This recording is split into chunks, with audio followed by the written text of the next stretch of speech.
everyone, Chef Yoda the dog here, and it's time for the Monday meal. Today's Monday meal is to help you prep for next week for Thanksgiving, and it is how to bake potatoes or boil potatoes in the Instapot, so you can use them for whatever potato recipes you might have next week. Believe it or not, potatoes are lower in carb than corn and other things, especially if you peel them first and boil them. So that is the side that we're comfortable in having. So it can be keto as well.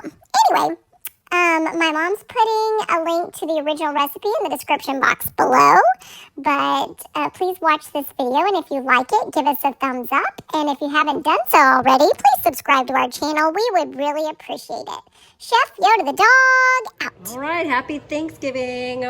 We are cooking potatoes, boiling potatoes in the Instapot. So we have 8 russets in there that are peeled, thanks to my husband. He did a great job. And we have them on the trivet, and we have 2 cups of water in there. If you did 4 potatoes, you would only need 1 cup of water. And then you set them on the trivet. You put your Instapot on sealing. Then depending on the size of the potatoes, ours are about 6.5 ounces. Then you're going to determine if you do 8 to 15 minutes of cook time. We're gonna do about 10.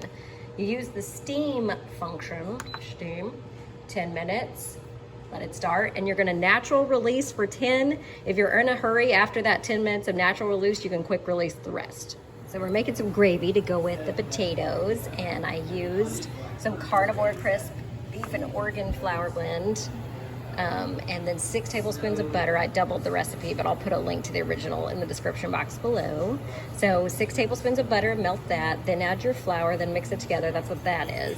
Then you're gonna add a couple of cups of chicken broth. I have chicken or bone. And then 2.5 teaspoons of salt and pepper, but I did salt, pepper, and garlic in the blend. And then mix it until it is thick. All right, so it's been 10 minutes of natural release.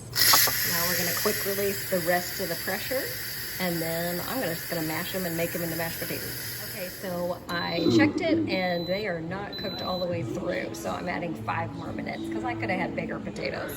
So put them back on steam for 5 more minutes. All right, it took another 5 minutes, so I think originally I should have done 15 instead of 10. And then you natural release for 10, and then quick release the rest, unless you have time to natural release the whole thing. But it worked, so now I'm mashing them with the potato masher. So you can see they're cooked now. All right, happy Thanksgiving. Bye. Oh, here's our gravy too. It is waiting on the potatoes. Enjoy.